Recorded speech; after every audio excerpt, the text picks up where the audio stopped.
যেখানে ওয়াজ করতেন সেইখানেই আমার আখিরি নবীর প্রশংসা করতেন। আমরা রহমতের নবীর প্রশংসা করতেন, গুণগান গাইতেন। আরে ঈসা নবীর মতো নবী যদি আখিরি নবীর গুণগান করতে পারে, প্রশংসা গাইতে পারে, তাহলে আমরা মাহফিল সাজাইয়া ওই নবীর নামের প্রশংসা গাওয়া এই উম্মতের জন্য বিরাট বড় দায়িত্ব। কথা বলেন ঠিক কিনা?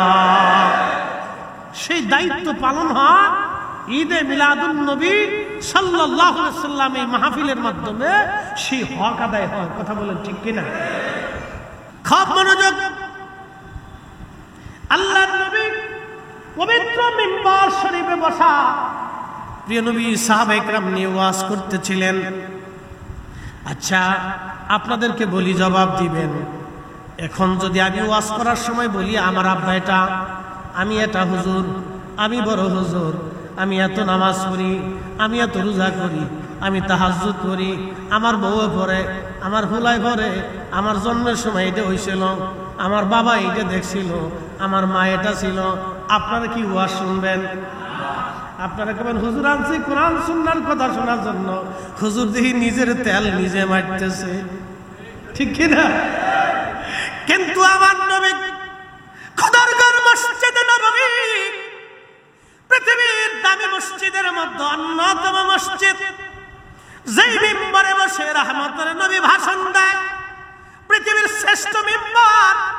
ওই মিম্বরে বসে নবী বলতেছিলেন, সাহাবীরা রে, আমার ফজিলত তোমরা শোনো, আমার মর্যাদা তোমরা শোনো। দা ইব্রাহিম খলিলুল্লাহ আলাইহিস সালাতু ওয়াস সালাম, আমি ইব্রাহিম আলাইহিস সালামের দোয়া, আল্লাহর পয়গম্বর হযরত ইব্রাহিম দোয়া করার সময় বলতেন, রব্বুল আলামিন আপনি দয়া করে আমার নসলে, আমার বংশে, আমার নসলে, আমার বংশে আপনি আখিরি নবী পাঠাবেন। তার মানে ইব্রাহিম জানতেন আমার নসলে যদি আখিরি নবী যায় তাহলে আমার বংশের দাম বাড়বে। কি কথা কন না কা? ইব্রাহিম আলাইহিস সালাম জানতেন আমার নসলে যদি আখিরি নবী যায় তাহলে আমার বংশের দাম বাড়বে। এই জন্য আল্লাহর নবী দুরুদে ইব্রাহিম, যেটা আমরা সাধারণত বলি, এই দুরুদে ইব্রাহিমের মধ্যে নবীজি নিজের নামের সাথে ইব্রাহিম আলাইহিস সালামের নাম দিয়ে আমাদের জন্য আল্লাহর নবী বাধ্য করে দিয়ে গেলেন, তোমরা আমার মিল্লাতের বাবা ইব্রাহিমের উপরে তোমরাও দুরুদ সালাম পাঠাইও। একবার জোরে বলেন না মারহাবা। শুনেন, ইব্রাহিম আলাইহিস সালামের কারণে আমার নবীর দাম বাড়ে নাই। ইব্রাহিম আলাইহিস সালামের নসলে আসার কারণে আমার রাসূলের দাম বাড়ে নাই। আমার নবীর কারণে ইব্রাহিম আলাইহিস সালামের নসলের দাম বেড়েছে। আমার রাসূলের কারণে ইব্রাহিম আলাইহিস সালামের বংশের দাম বেড়েছে। আমার রাসূলের কারণে আলাইহিস সালামের নসলের দাম বেড়েছে। আমাদের কারণে নবীর দাম বাড়ে নাই, নবীর মিলাদের মাহফিলের কারণে আমাদের দাম বাড়ছে। আমরা যদি বুঝতাম, আরবিতে একটা প্রবাদ আছে, শারফুল মাকিনা ওয়া শারফুল মাকান, শারফুল মাকানে ওয়া শারফুল মাকিন। কিছু জায়গার কারণে মানুষের দাম বাড়ে, কিছু মানুষের কারণে জায়গার দাম বাড়ে। ইব্রাহিম আলাইহিস সালাম জানতেন, আল্লাহ আমার নসলে আপনি আখিরি নবী পাঠাই দিয়েন, আল্লাহ আমার বংশে আপনি আখিরি নবী দিয়েন, আল্লাহ আপনি আমার বংশে আখিরি নবী পাঠাইয়েন। নবী তার নসলে আসবে, এই জন্য ইব্রাহিম আলাইহিস সালামের সম্মান আল্লাহ বাড়াই দিবেন, বংশের উজ্জ্বলতা আসবে, বংশের দাম বেড়ে যাবে। সেই জন্য আল্লাহর খলিল ইব্রাহিম আলাইহিস সালাম দোয়া করতেন। চিন্তা করেন তো, নবীরা কত সূক্ষ্মদর্শী ছিলেন, এই নবী পাওয়ার জন্য তাদের কত আকুতি মিনতি ছিল। আর আমরা এই নবীর উম্মত হওয়ার পরেও নবীর দাম আমরা বুঝতে পারলাম না, নবীর শান আমরা দিতে জানলাম না। নবীর শানের প্রশংসা করলে অনেকের মুখ কালো হয়ে যায়, মন বেজার হয়ে যায়, শরীরে চুলকানি লেগে যায়। বাজান চুলকানি দুনিয়াতে যতই লাগুক না কেন, মেহেশরের মাঠে নবী ছাড়া উপায় না। বুঝে যা। নবীজি বলতেছিলেন, সাহাবীরা রে, ওয়া বাশারাতু ঈসা রুহুল্লাহ, আমি হলাম ঈসা আলাইহিস সালাতু ওয়াস সালামের সুসংবাদ। হযরতে ঈসা রুহুল্লাহ যেখানে ওয়াজ করতেন সেইখানে নিজের কালেমার দাওয়াত দেওয়ার সঙ্গে সঙ্গে আমার আখিরি নবীর কালেমার দাওয়াত দিয়ে গেছে।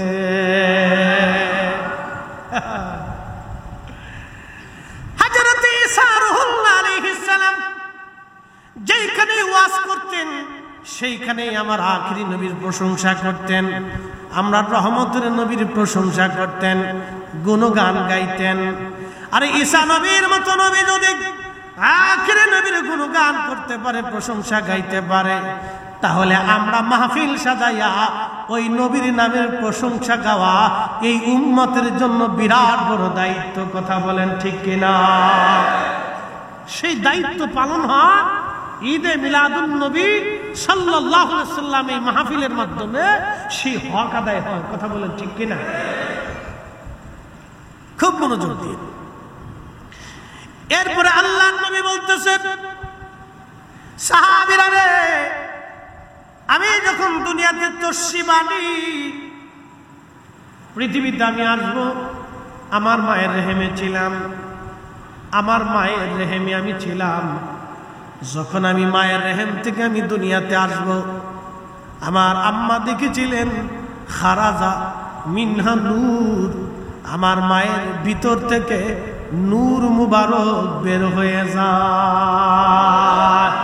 না না, আরো জোরে বলবেন আল্লাহু আকবার। এই নূর কি হেদায়েতের নূর না অরিজিনাল নূর? হেদায়েতের নূর না। হেদায়েতের নূর হলো আমাদের কলিজার ভিতরে, কালবের ভিতরে আমরা কালেমা পড়েছি, ঈমান এনেছি, আল্লাহর একত্ববাদ এবং তাওহীদ ও রিসালাত, এই যে আল্লাহর দেওয়া শর্তগুলির উপর আমরা ঈমান আনলাম, এগুলি হলো হেদায়েতের নূর। আর অরিজিনাল নূরে হযরত সাইয়্যিদা আমেনা রাদিয়াল্লাহু আনহা বলেন, আমি দেখলাম আমার ভিতর থেকে নূর মুবারক বের হয়ে যায়।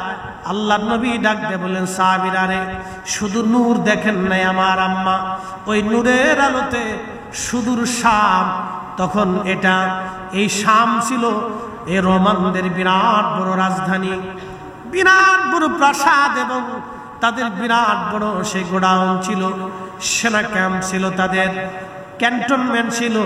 হযরতে আমেনা বলতেছেন, আমি দেখলাম কুসুরু শাম, শামের বিরাট বড় বড় প্রাসাদ ওই নূরের আলোতে প্রকাশ্যভাবে দেখা যাইতেছে।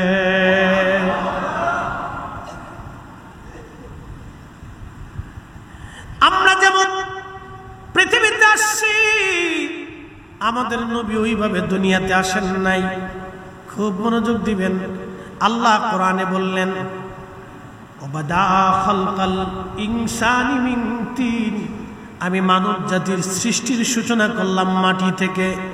সুম্মা জাআলা নাসলাহু মিন সুলালাতিন মিন মাইন মাহিন, আর এই মানব জাতিকে বংশ বিস্তার করলাম বাবা এবং মায়ের নির্গত ধাবমান পানি থেকে। আমি রব্বুল আলামিন এই মানব জাতির বংশ বিস্তার করলাম, কিন্তু আমাদের বংশের বিস্তার হয়েছে বাবা এবং মায়ের পানির মাধ্যমে। আমার রসুলের আগমনটা ওই রকম ছিল না।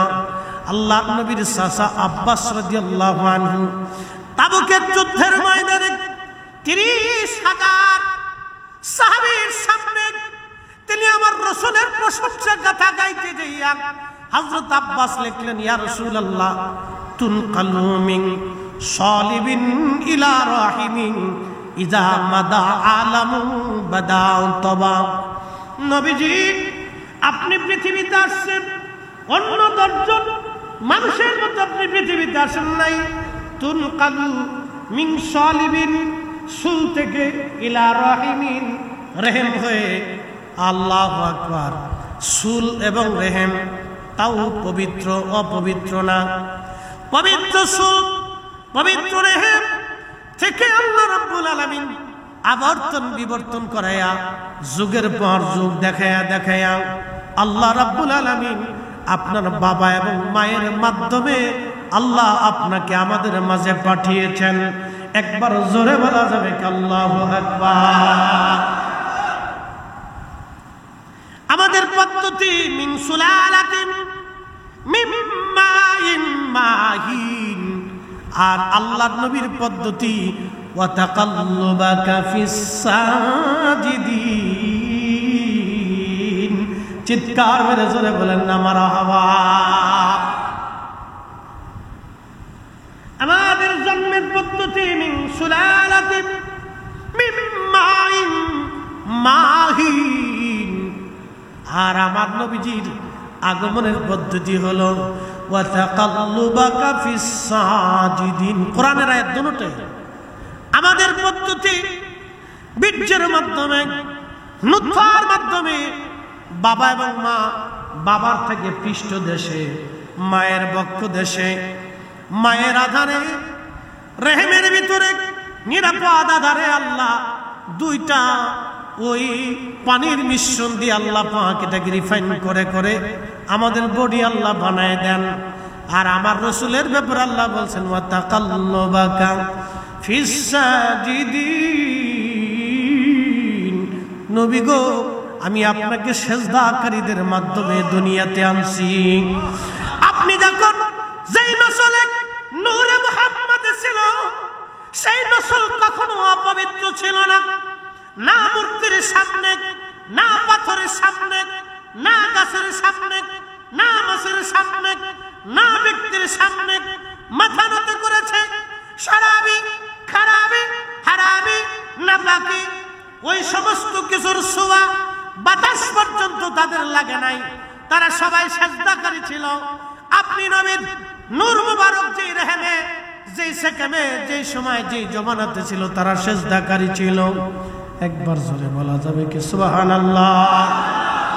আল্লাহর নবী বলতেন, উম্মত তোমরা শোনো, আমার মা, আমার আব্বা তাহের, তাইয়েব, তাহেরা, তাইয়েবা, তাহের এবং তাইয়েব। হযরত আব্দুল্লাহর মতন তাইয়েব পবিত্র পুরুষ ওই জমানায় আর কেউ ছিল না। হযরত আমেনা রাদিয়াল্লাহু আনহার মতো পবিত্র নারী, তাহেরা, তাইয়েবা ওই জমানায় আর কেউ ছিল না। আল্লাহর নবী বললেন, আমার বাবা এবং মায়ের মাধ্যমে পবিত্রতার সাথে আল্লাহ আমাকে দুনিয়াতে আনলেন। এই জন্য সাইয়্যিদা আমেনাও জান্নাতি, হযরত আব্দুল্লাহও জান্নাতি। যারা আমেনা আব্দুল্লাহকে জাহান্নামী মনে করতেছে, ওরাই হলো অরিজিনাল বেদাতি। আপনাদের কি বুঝতে হবে কথা? আল্লাহ তার রাসূলকে একটা রেহেমে রাখছেন। আল্লাহু আকবার। একটা রেহেমে রাখছেন। সেই রেহেম কত পবিত্র হতে পারে। সেই রেহেমের ব্যক্তি কোনদিন কোন সময়ের জন্য কোন প্রতিমার সামনে, কোন শিরকের সামনে তিনি মাথা নত করেন নাই। এক লা ইলাহাতে বিশ্বাসী ছিলেন। হারামি, জাহিলিয়াতের সারাবি, খারাবি, নাফাকি তাদের শরীরের আঁশ পর্যন্ত লাগে নাই। তিনারা এত তাকীব এবং তাহের ছিলেন। অথচ আজকে এক বদ আকীদা বাংলাদেশে প্রতিষ্ঠিত করার জন্য এক শ্রেণীর মানুষ লেগে বসেছে। তাদের বাক্য হচ্ছে মুহাম্মদ সাল্লাল্লাহু আলাইহি সাল্লামের বাবা এবং মা দুজন জাহান্নামী ছিলেন। তারা মুশরিক ছিলেন, তারা কাফির ছিলেন। যারা রাসূলের আব্বা আম্মাকে নাপাক মুশরিক কাফিরদের সাথে তুলনা করে, ওরাই হচ্ছে দ্বীনের দুশমন। কথা বলেন ঠিক না?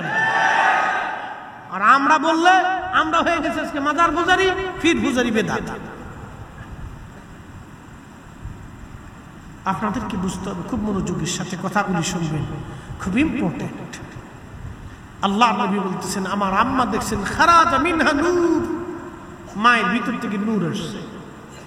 এটা আমার বাক্য না, এটা আল্লাহ রাসূল নিজে বলতেছে। আচ্ছা, আল্লাহর হাবিব পৃথিবীতে তাশরীফ আনবেন। সাইয়্যিদা আমিনা রাদিয়াল্লাহু আনহা বলতেন, আমি মাঝে মধ্যে এই ঘটনাটা আমি পরে আসতেছি, আগে আসি রাসূল করিম পৃথিবীতে আসছে, 14ই পূর্ণিমা রাত চলতেছে। আব্বাস রাদিয়াল্লাহু আনহু রাসূল করিমের 2 বছর 2.5 বছরের বড়। তিনি বলতেছেন, ইয়া রাসূলুল্লাহ, আমি ছোট্টকালে আপনাকে দেখার জন্য আসছি। আপনি দোলনায় ছিলেন, আমি দেখতে আসছি আপনি একা কিন্তু কাঁদতেছিলেন। এমন সময় দেখি আকাশের চাঁদের দিকে তাকায় আপনি হাসতেছেন। আরো দেখি আপনার কচি হাত আপনি যেদিকে নাড়াচ্ছিলেন, আমি দেখি আকাশের চাঁদ দুলে দুলে দুলে দুলে আপনার হাতের ইশারায় দুলতেছে। হইছে না? আরো জোরে, আরো জোরে জোরে জোরে জোরে। পৃথিবীর সমস্ত শক্তি মিলে যদি এক জায়গায় হয়ে আকাশের চাঁদ লড়াইতে চায়, পারবে? পারবে? পারবে? আমার রাসূলের হাতের ইশারার বরকত কি ছিল আপনাদেরকে সূক্ষ্মভাবে বুঝতে হবে। বিতর্ক আলাদা জিনিস। আপনি আমি বিতর্ক করতে পারি, কিন্তু এটা বিতর্কের মহা ঊর্ধ্বে। বিতর্ক করতে পারি, সারা জীবন করতে পারি, বহস করতে পারি, বিতর্ক করতে পারি, ঝগড়া করতে পারি, কিন্তু উনি তো ঝগড়ার অনেক ঊর্ধ্বে।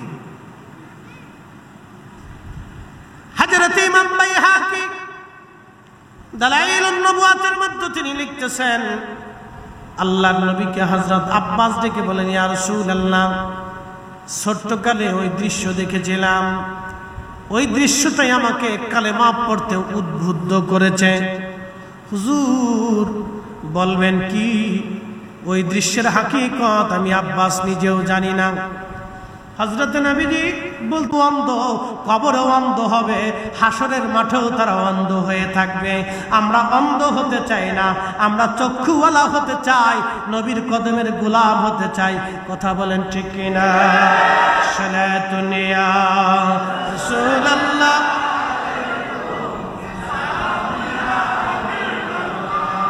হা হা সালাতুন ইয়া রাসূলুল্লাহ, আলাইকুম সালামুন ইয়া হাবিবাল্লাহ।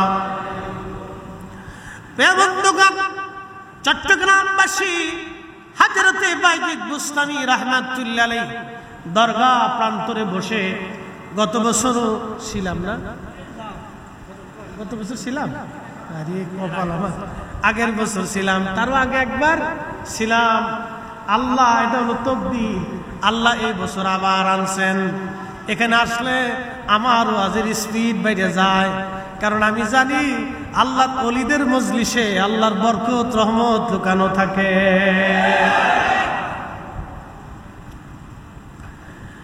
আল্লাহর নবী বলতেছেন, আব্বাস বলতেছে, হুজুর সেই জন্য আমি কালেমা পড়তে, এই ঘটনা আমাকে উদ্বুদ্ধ করেছিল, আজ কালেমা পড়েছি। আহা, আল্লাহ রাসূলের শৈশবকালীন জিন্দেগি যদি আমি বলি অনেক ওয়াজ হবে। হযরতে হালিমাতুস সাদিয়া রাদিয়াল্লাহু আনহা বিশ্ববিখ্যাত মহিষী নারী, বড়ই ভাগ্যবান একজন নারী। ও নারী সমাজ, আপনারা শুনে নেন। আল্লামা ইমাম মোল্লা আলী কারি মাক্কি রাহিমাহুল্লাহ আল মাওরিদুর রাবি ফি মাউলিদিন নবী সাল্লাল্লাহু আলাইহি ওয়াসাল্লাম, এই কিতাবের মধ্যে তিনি লেখেন, উনি আজ থেকে 450 বছর আগে ইমামুল হারামাইন শরীফাইন ছিলেন। 2 হারামের ইমাম ছিলেন, বিশ্ববিখ্যাত মুহাদ্দিস ওই জামানার। ওনার সিগনেচার ছাড়া ওই জামানায় মক্কা মদিনাতে কেউ আলেমের খেতাব পেত না, মুহাদ্দিসের খেতাব পেত না। ওনার দর্শে বসে ওনার কাছ থেকে যারা সার্টিফিকেট আনতো তারা ওই জমানার শ্রেষ্ঠ আলেম ছিল। তিনি আমার রাসূলের মিলাদ শরীফ নিয়ে একটা কিতাব লিখেছেন, মিলাদুন নবী সাল্লাল্লাহু আলাইহি সাল্লাম নিয়ে কিতাব লিখলেন। শুধু মিলাদুন নবী পালনই করতেন না, তারা কিতাব লিখে দলিল সাবমিট করে দিয়ে গেছেন। জোরে বলা যাবে কি মারহাবা? এখন কেউ বিরোধিতা করলে ওটা আমরা মানতে পারবো না। বিরোধিতা করবে, বিরোধী তো সব জায়গায় থাকে। আমলিগ আছে, বিএনপি আছে, জাতীয় পার্টি আছে, কত দল বাংলাদেশের রাজনৈতিক বিরোধী দল, এই দল সেই দল, নানান দল আছে। তো ইসলামের ভিতরে এরকম নানান দল আছে। বিরোধী দল থাকবে, তারা তাদের আপত্তি উত্থাপন করবে, তারা যুক্তি প্রদর্শন করবে, তারা যুক্তি দিলেই যে মেনে দেব তা কিন্তু না। কারণ আমাদের তো সিএস, আরএস, বিএস, এসএমএস যত দলিলপত্র একেবারে প্রথম থেকে শেষ পর্যন্ত 1450 বছরের সেই দলিলপত্র আমরা আছে। এখন কেউ না মানলে আমাদের করার কিছু নাই। আমরা সুন্নিরা আজীবন আমার দলিল, আমার মজবুত দলিল, একবারে 1450 বছরের এই CS, BS, RS, BS, SMS যা আছে সব এক নামে কমপ্লিট করা আছে। অতএব ওইগুলি আমাদের কোনো চিন্তার কারণ। তো খুব মনোযোগ দিয়ে হাজরতে সাইয়্যিদা হালিমাতুস সাদিয়া রাদিয়াল্লাহু আনহা তিনি বলতেছেন, তো মক্কাতে তখন ধাত্রী প্রথা ছিল। বাচ্চা কাচ্চা হলে তারা বাচ্চা নিয়ে যাইতো, লালন পালন করত, কিছু অর্থ করি বিনিময় তারা পেত। মোল্লা আলী কারি রাহমাতুল্লাহ আলাইহি লিখতেছেন, হালিমাতুস সাদিয়া রাদিয়াল্লাহু আনহা সুদূর তায়েফ থেকে রওনা হয়ে গেলেন। যদি কোনোদিন তায়েফে যান দেখবেন বহুদূর মক্কা থেকে পাহাড়ি রাস্তা আঁকা বাঁকা বে হালিমাতুস সাদিয়া রাদিয়াল্লাহু আনহার বাড়ি মূল তায়েফ শহর থেকে যদি আপনি দেখেন আরো প্রায় 100 কিলোমিটার, 70 কিলোমিটার আপ। সেই কঠিন দিনে পাহাড়ি রাস্তা আঁকা বাঁকা বে হালিমা বলতেছেন, দুনিয়ার মানুষ মক্কায় আসতেছি, আমি জীর্ণ শীর্ণ ছিলাম, খুবই অভাব ছিল আমার ঘরের মধ্যে, দারুণ অভাব আমার ঘরের মধ্যে, দারুণ অভাব ঘরের মধ্যে। খাবারের অভাবে আমি হালিমা নিজেও ক্লান্ত ছিলাম। আমার ছোট্ট কলিজার একটা বাচ্চা ছিল, ভালো মতো দুধ পেত না। আমার উট দুম্বা গাধাগুলি দুর্বল ছিল। আমার স্বামীও দুর্বল হয়ে গেলেন। এক বেলা খাইতাম, দুবেলা না খেয়ে থাকতাম। কঠিন দিন চলতেছিল। স্বামী পরামর্শ করলো, হালিমারে চলো মক্কায় যে একটা বাচ্চা নিয়ে আসি, কিছু পয়সা করি পাবো, দিন ভালোই চলবে। ধাত্রীমা হওয়ার জন্য আমি রওনা হয়ে গেলাম। সুদূর পথ আমার একটা উট ছিল, এই মাদি উট অর্থাৎ নারী উট। এই বাচ্চাওয়ালা উট নিয়ে রওনা করলাম। একটা গাধা ছিল, এই গাধাটা ছিল খুবই দুর্বল, ক্ষীণ এবং হীন। আমি নিজেও দুর্বল। দুনিয়ার মানুষে আমার সন্তান, আমার ছোট্ট মেয়েটাকে নিয়ে, কোলের বাচ্চা ছেলেটাকে নিয়ে, স্বামীকে নিয়ে রওনা হয়ে গেলাম সুদূর মক্কার পানে। পাহাড়ি আঁকাবাঁকা রাস্তা দিয়ে চলতে লাগলাম। তায়েফ থেকে আরো নারীরা মক্কায় আসতেছিল বাচ্চা নেওয়ার জন্য। তাদের উট ছিল সবল, গাধাও ছিল সবল, তাদের বাহন ছিল শক্তিশালী, তারা সবাই ধনাঢ্য ছিল। চলে আসছে আমার আগে। আমি মক্কায় ঢুকার 3 দিন আগে এসে তারা বাচ্চা কাচ্চা নিয়ে, আমি ঢুকার 3 দিন আগে তারা রওনা হয়ে চলে গেল। তারা যখন পথের মধ্য দিয়ে যায় তখন আমি আসি।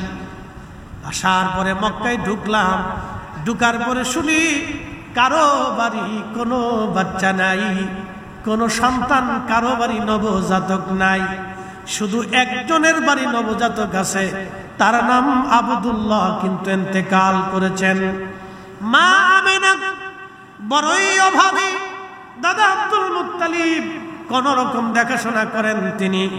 আহা, কোন রকম দিন চলে তাদের সংসার। যদি বাচ্চা না নিয়ে যায়, বিনিময়ে আমরা কিছুই পাবো না। একে তো আমরা দুর্বল, আমরা অভাবের মধ্যে পড়ে গেছি। এই বাচ্চা যদি নিয়ে যায়, কিছুই বিনিময় পাবো না। চিন্তা করে স্বামীরে ডাক দিয়ে বললাম, স্বামীরে আমার, একবারে বৃথা, চলো ফেরত চলে যায়।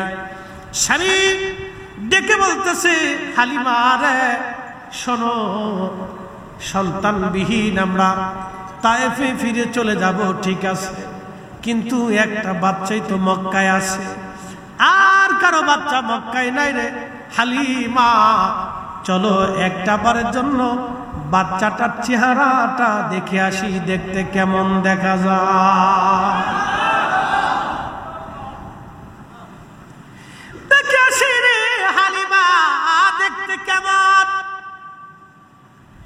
তাকদীর, ভাগ্য, নবীকে ভালোবাসা ভাগ্য। এই জমিনে রসুলের জন্য কেউ জীবন দিল, আবার কেউ নবীরে গালি দিল, ঠিক কিনা? এই জীবনে রসুলকে কেউ গালি দিল, কেউ নবীর জন্য জীবন দিল, এটা ভাগ্য, তাকদীর, বিরাট বড় তাকদীর, বিরাট বড় তাকদীর, বিরাট বড় তাকদীর। হযরত হালিমা বললেন, স্বামী তাহলে চলেন একটা বার দেখে আসি। হালিমাতুস সাদিয়া বলতেছেন, দুনিয়ার মানুষ, ধীরে ধীরে গেলাম জাবাল আবু কুবাইস পাহাড়, পাদদেশেই আল্লাহ নবীর বেলাদতের ঘর।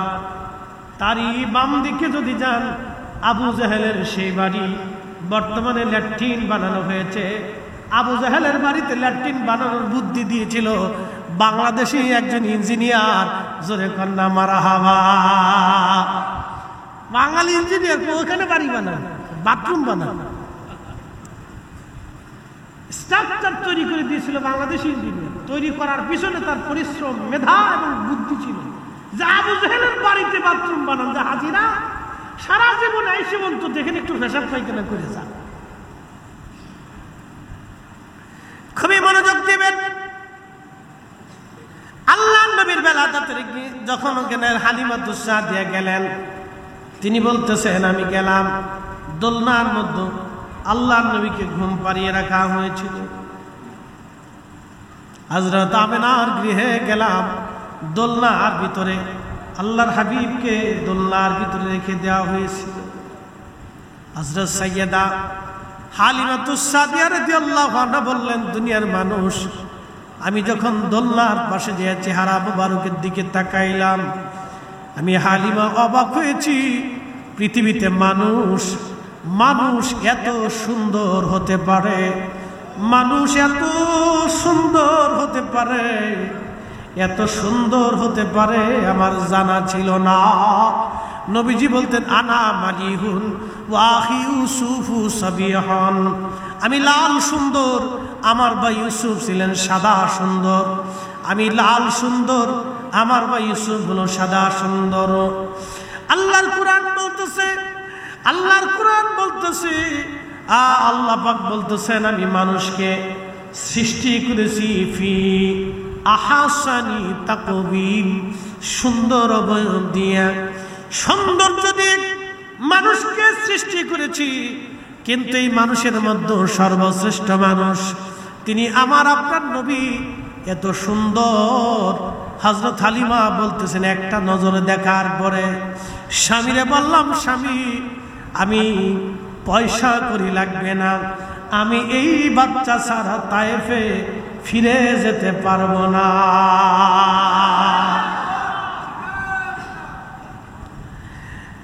হালিমাতুস সাদিয়া নবীকে দেখেই পাগল হয়ে গেলেন। তাকদীর, কত বুলন্দ তাকদীর, কত বুলন্দ তাকদীর। হালিমাতুস সাদিয়া বললেন, দুনিয়ার মানুষ, গা মুবারকের উপরে সবুজ রেশমের কাপড় দিয়ে ঘিরে রাখা, পিঠ মুবারকের নিচে সাদা রেশমের কাপড় দিয়ে ঘিরে রাখা। আমি বক্ষ মুবারক থেকে রেশমের কাপড় সরাইলাম, আলতো আলতো করে বক্ষ মুবারকে হাত বুলাইতে লাগলাম যাতে ঘুম ভাঙে। ইতিমধ্যে প্রিয় নবীজির ঘুম ভেঙে গেল। ঘুম ভেঙে যাওয়ার পরে আল্লাহর নবী আমার দিকে তাকাইয়া হালিমা বলতেছেন, এমন ছোট্ট মুস্কি হাসি দিলেন, ওই হাসিতে আমি হালিমা আরো পাগল পারা হয়ে গেলাম। হযরত হালিমা আরো বললেন, পবিত্র দুই জুলফি মুবারক, ভুরু মুবারকের মাঝখানে যেই কপাল, এখান থেকে নূর মুবারক বের হয়ে খেলাল সামা, মধ্য আকাশ পর্যন্ত চলে গেল। একবার জোরে বলবেন আল্লাহু আকবার। কপাল মুবারক থেকে হযরত হালিমা বলতেছেন, নবীজি দোলনায় শোয়া, আমি পাশে গেছি, এত সুঘ্রাণ আসতেছিল, চমৎকার সুঘ্রাণ। আল্লাহু আকবার, আল্লাহু আকবার। যদি সুঘ্রাণ পেতে চান একটা ঠিকানা দিয়ে দিই। দুনিয়াতে যদি আল্লাহর হাবিবের সুঘ্রাণ আপনাকে নিতে একটা ঠিকানা আজকে দিয়ে যায়, দেব? হ্যাঁ দেব দেব। কোথায় যাবেন? একটা ঠিকানা দিয়ে। সর্বপ্রথম যাবেন বাইতুল আকসাতে। বাইতুল আকসাতে যেখানে প্যারা রাসূল করিমের সেই পাথর মুবারক, যেই পাথর মুবারকে কদম রেখে বোরাকে আরোহণ করছে, সেই পাথর মুবারকে এখনো ভিতর থেকে অটোমেটিক সুঘ্রাণ আসতেই থাকে। হয়েছে না? আরো জোরে, আরো আরো আরো আরো। বাইতুল আকসা যাওয়া সহজ না। মদিনাতে আর একটা জায়গা আছে। যদি আল্লাহর নবীর সেই পবিত্র সুঘ্রাণ আপনাকে নিতে হয়, 1450 বছর পরেও সেই পাথরের সুঘ্রাণ আর একটা জায়গা আপনি সুঘ্রাণ পাবেন, সেটা উহুদের সেই পাহাড়ের ফাঁকা জায়গা, যেখানে আল্লাহর নবী আহত হয়ে যাওয়ার পরে, দন্ত মুবারক শহীদ হয়ে যাওয়ার পরে, তিনাকে ফেরেশতারা এবং সাহাবায়ে কেরাম নিয়ে উহুদ পাহাড়ের ফাঁকা জায়গাতে, যেখানে বিশ্রাম করেছিলেন সারা রাত, সেবা করা হয়েছিল নবীজিকে ওইখানে। আল্লাহি বিল্লাহি তাল্লাহি আমি একা না, 4-5 জন আলেম এই বছর হজে মদিনাতুল মুনাওয়ারার শেষকে একবারে শেষ জিয়ারার শেষে আমার শুধু বারবার মন চাইতেছিল আমি ওইখানে যাব। মুনাজ্জিমকে বললাম দয়া করে আমাকে নিয়ে চলেন। তো বললাম রাত্রিবেলা যাব, দিনে তো বহুবার গিয়েছি, আজকে রাত্রিবেলা যাব, চলেন ওইখানে বসে একটু দোয়া করব। আমরা 4-5 জন আলেম সুন্নি উলামায়ে কেরাম মুনাজ্জিমকে নিয়ে গেলাম, যিনি আমাদের সাথে হজের মুআল্লিম ছিলেন, হজ তিনি করিয়েছেন, তিনার সাথে গেলাম। আল্লাহর কসম, এই মিলাদুন নবীর মাহফিলে বসে বলতেছি, শুধু আমি একা না, ওইখানে যাওয়ার সঙ্গে সঙ্গে বাতাস থেকে রাত্রিবেলা সেই সুঘ্রাণ আসতেছিল। মুনাজ্জিম বললেন, হুজুর ফরিদি সাহেব, এই সুঘ্রাণটা আমি বাইতুল আকসার পাথরে পেয়েছিলাম, আজকে এখানে আমি পাইতেছি। বহুবার মক্কা মদিনাতে আসছি, 30 বছর ধরে হাজিদেরকে আমি হজ করাই, কিন্তু কোনোদিন রাত্রিবেলা আসি নেই। আজকে আপনার তাড়নায় রাত্রিবেলা সেইখানের সেই সুঘ্রাণ পাচ্ছি। ওখানে সিমেন্ট দিয়ে লাগানো আছে, ছবিতে দেখবেন, ছোট্ট জানালা কাটা আছে। চিন্তা করলাম একটু জানালার ভিতরে মাথা দিয়ে ভিতরে ঢুকে দেখি ভিতরে কেমন সুঘ্রাণ হয়, বাতাস থেকে তো সুঘ্রাণ আসতেছে। সেই ফাঁকার ভিতরে পাথর চেপে মাথা ঢুকাই, আমরা প্রত্যেকেই মাথা ঢুকাইলাম, প্রত্যেকে মাথা ঢুকাইয়া যখন ভিতরে নাক নিলাম, মুখ নিলাম, মাথা নিলাম, এতই সুন্দর সুঘ্রাণ আসতেছিল, পৃথিবীর কোন আতরে এই সুঘ্রাণ আপনি পাবেন না। 1450 বছর আগে আমার রাসূল বসার কারণে সেই জান্নাতের সুঘ্রাণ 1450 বছর পরে এখনো আসতে থাকে, রাত্রিবেলা বন্ধ হয় না। চিৎকার মেরে জোরে বলবেন আল্লাহু আকবার। আমি ড্রাস শক্তি নিজে এশা পড়েছি, নফল পড়েছি, মিলাদ পড়েছি, দোয়া করেছি, রুনাজারি করেছি, বহু সময় এখানে বসে ইবাদত করেছি।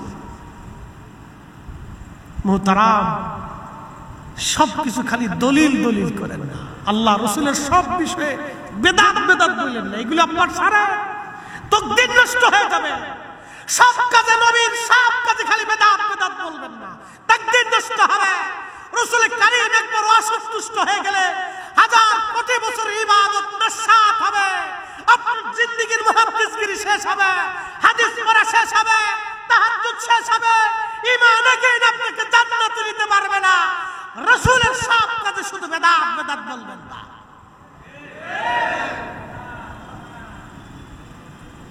এগুলি বলবেন না, ছেড়ে দেন। হযরতে রাসূল করিমের বহু গোলামরা রসুলের জন্য জীবন দিয়ে দিচ্ছে। প্রিয় উপস্থিতি, সেই সুঘ্রাণ এখনো এখনো সেই সুঘ্রাণ, এখনো আরো জায়গায় সুঘ্রাণ আছে। আল্লাহর হাবিবের চুল মুবারক যেখানে পাবেন, প্রিয় নবীর চুল মুবারক যেখানে পাবেন, এখনো যদি অরিজিনাল চুল মুবারক হয়, দুরূদ শরীফ পড়ার সঙ্গে সঙ্গে সেখান থেকে চুল মুবারক দাঁড়িয়ে যাবে এবং অটোমেটিক চুল মুবারক থেকে সুঘ্রাণ আসতে থাকবে। পৃথিবীর কোন আগুনের ক্ষমতা নাই ওই চুল মুবারক পোড়াবে। আল্লাহর নবীর স্মৃতি মুবারকগুলি বরকতময়। যদি কোনোদিন উহুদে যাবেন, এখানে সুযোগ হলে বেহেশতের সুঘ্রাণ কি জিনিস আপনি বুঝে আসবেন। বাতাস থেকে আসতে থেকে অলরেডি অল টাইম, সব সময়ের জন্য সুঘ্রাণ আসতে থেকে। কয়েক ঘন্টা পর্যন্ত ওখানে বসে থেকে সুঘ্রাণ নিয়েছি, দীর্ঘ সময় ওখানে দোয়া করেছি, কান্নাকাটি করেছি, আল্লাহর ইবাদতে নবীর দুরুদে মশগুল হয়েছি। ওখানে বসে বসে শুধু আমি একা না, 4-5 জন আলেম ছিলাম আমরা। চট্টগ্রামবাসী হালিমাতুস সাদিয়া বলতেছিলেন, নবীজির শরীর মোবারক থেকে এত সুন্দর সুঘ্রাণ আসতে লাগলো। এতই চমৎকার, এত সুন্দর সুঘ্রাণ আসতেছিল। আমি নবীজিকে কোলের মধ্যে নিয়ে, বুকের মধ্যে নিয়ে আমি দুগ্ধ পান করাইতেছিলাম। ঠিক এমন সময় আমার উটটা দৌড়াইয়া দৌড়াইয়া আল্লাহর ঘর কাবা শরীফের সামনে যাইয়া উট সেজদার মধ্যে পড়ে গেল। ওরে বনের যত পশু ভক্তি করতই 2 চরণ, মেঘমালা ছায়া দিত গায় গো নবীজি, কোন সাধনে পাইব তোমায়, কোন সাধনে দেখিব তোমায় গো নবীজি, কাঙ্গালে রেঙে দেখা দিবেননি। আল্লাহুম্মা সাল্লি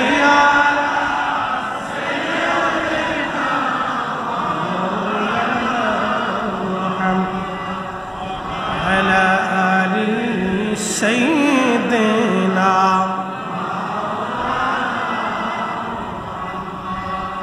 হযরত হালিমা বললেন, উট ধরে এনে আমার স্বামী দুধ দহন করতে নিয়ে গেলেন।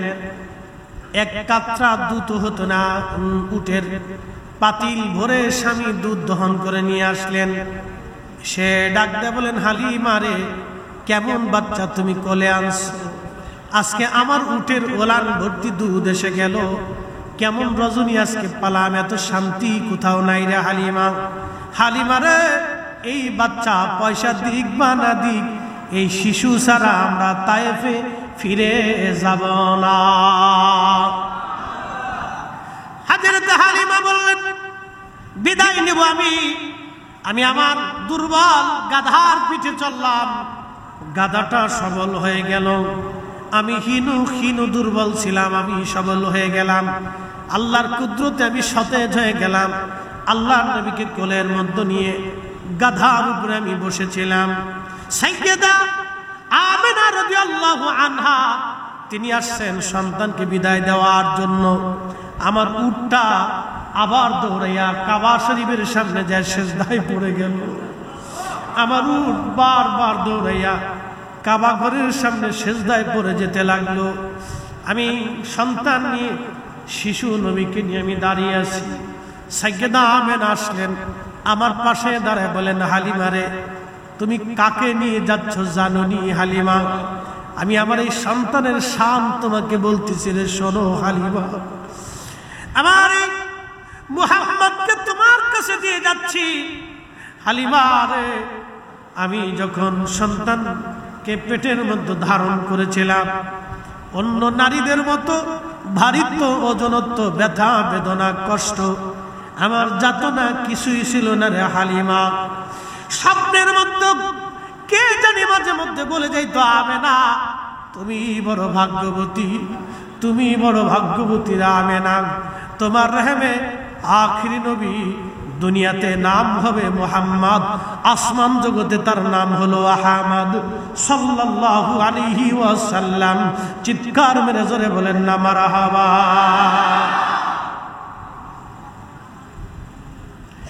এই জন্য আল্লামা ইকবাল লিখছেন কে ওয়াফা তূনে মুহাম্মদ সে তু हम तेरे हैं ये जा चीज ही किया लौह कलम तेरे हैं।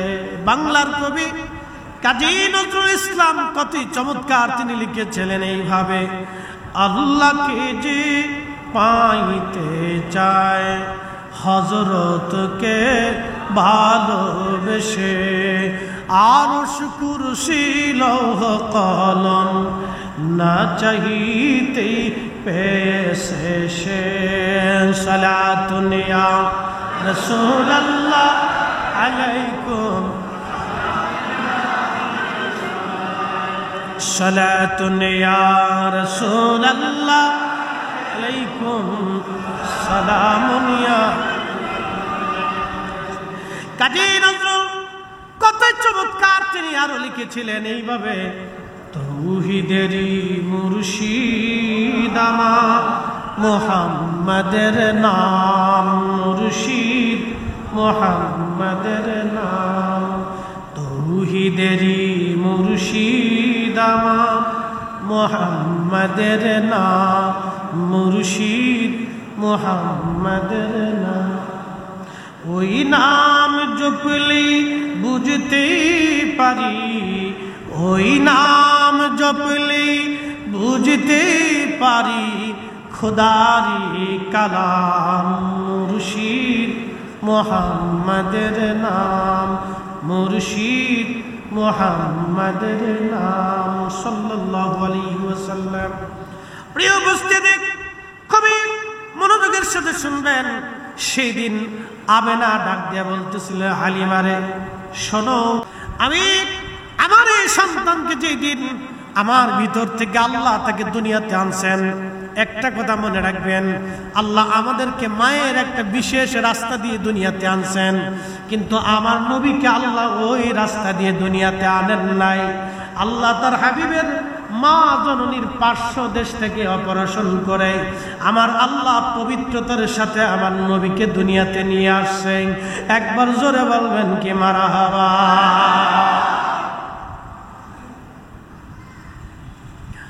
প্রিয় চট্টগ্রামবাসী,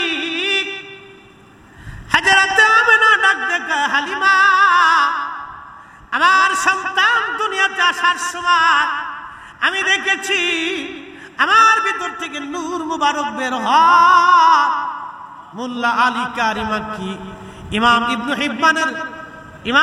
হিব্বানের সহিহ ইবনে হিব্বানের একটা দলিল থেকে তিনি আল মাউরিদের মধ্যে লিখতেছেন, হযরত আমেনা ডাকতে বলে, হালিমা রে, আমার সন্তান আসার সময় সারা পৃথিবী আলোতে, নূরের আলোতে আলোকিত হয়েছিল।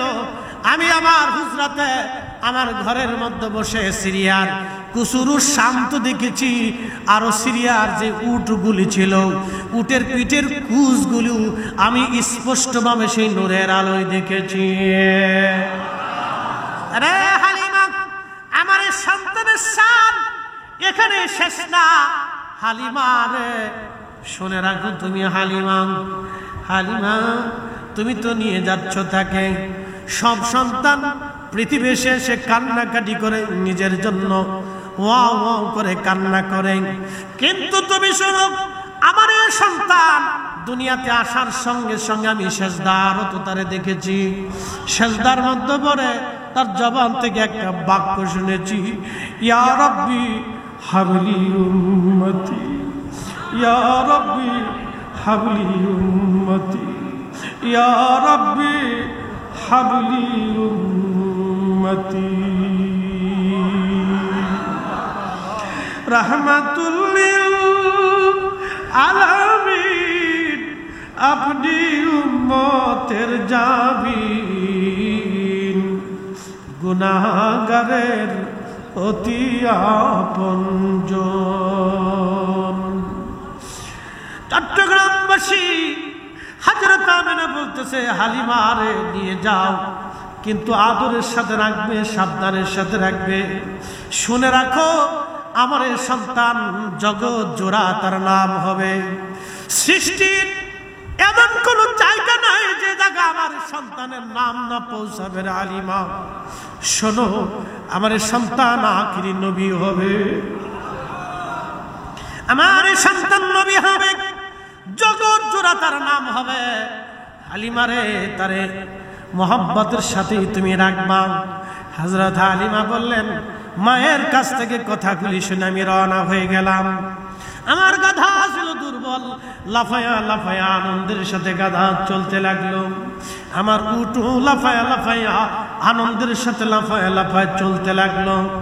আমি 3 দিন পরে মক্কাতে ঢুকেছি, যেতে যেতে তায়েফে 3 দিন পরে আসা ব্যক্তি আমি। ওই যখন মহিলাদেরকে তাদের কাফেলা পার হচ্ছিলাম, যারা আমার আগে সন্তান নিয়ে তায়েফের দিকে রওনা হয়েছে, তাদের সামনে দিয়ে যখন সামনের দিকে চলে যায়, তখন মহিলারা ডাক দেখা, হালিমারে ব্যাপার কি, তুমি সবার পিছনে পড়লা, সবার আগে চলে যাও, তোমার উট গাধা না দুর্বল ছিল? হালিমা ডাক দেখা, নারীরা, তায়েফবাসিনীরা, তোমরা শোনো, আমার কোলের মধ্যে যেই বাচ্চা দেখো, এই সবই এই বাচ্চার বরকত।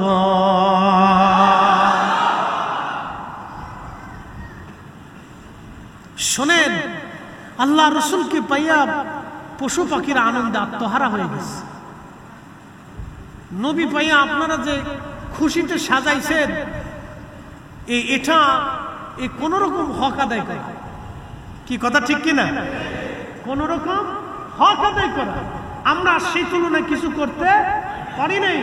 এই যে মাহফিলে বসে গেছি, আল্লাহর হাবিবের কথা শুনতেছি, ধরেন যারা আমাদের বিরোধিতা করেন, আমার ওই ভাইদেরকে বলি, বিরোধিতা হতে পারে, তাদের বাক স্বাধীনতা আছে, কিন্তু বলি, ধরেন আপনি ঈদে মিলাদুন নবীর মাহফিল সারা বাংলাদেশ থেকে বন্ধ করে দিচ্ছেন, ধরেন বন্ধ করে দিলেন, তো বন্ধ করে দেওয়ার পরে লাভ কার হয়েছে?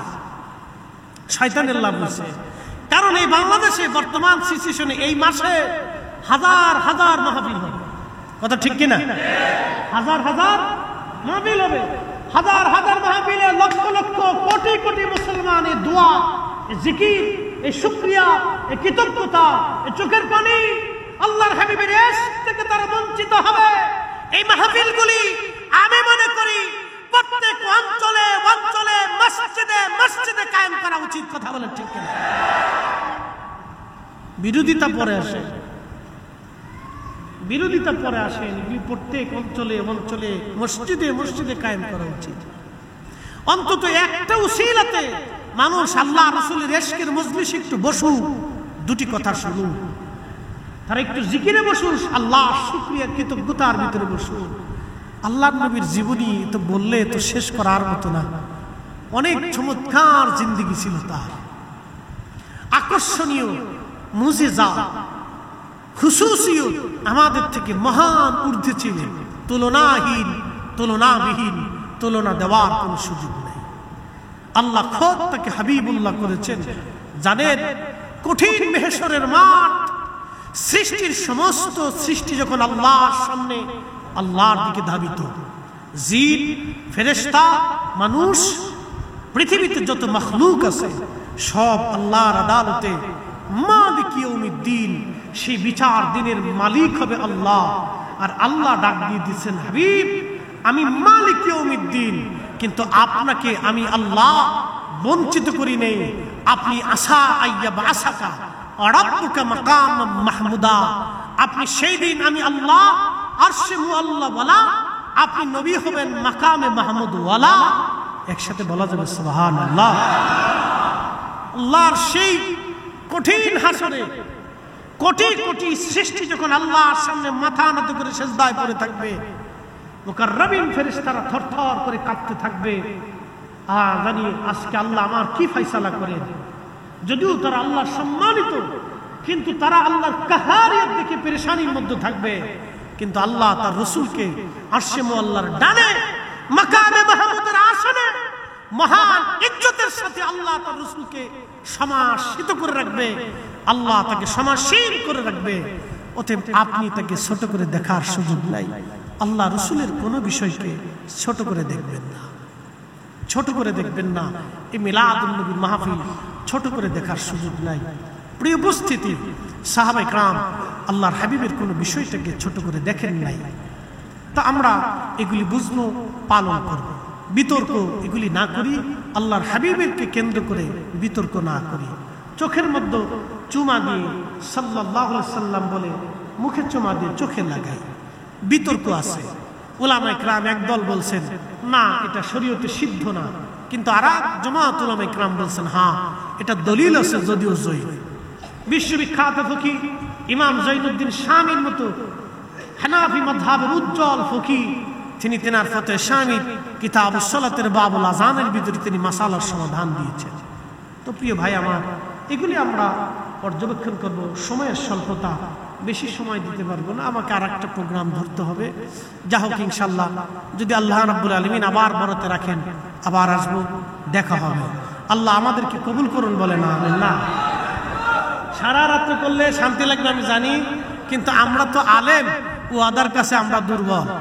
না না, আধা ঘন্টা করলে ওইদিকে আমি আবার বিপদে পড়ে যাবো, টাইমিং ম্যানেজ করা যাবে না। এমনি বৃষ্টিকাদার দিন, টাইমে সময় মিলবে না। ইনশাল্লাহ আপনারা দোয়া করবেন। এই আপনাদের আশা আকাঙ্ক্ষা যদি আল্লাহ আবার তৌফিক দেন, তা আগামীতেও যদি আল্লাহ সুযোগ রাখেন ইনশাল্লাহ আসবো। দীর্ঘ সময় একটা টাইমে আমার মোহতারামগণ আমার সাথে যোগাযোগ করছিলেন, কিন্তু সময়ের অভাবের কারণে আমি দিতে পারিনি, মেসিং করতে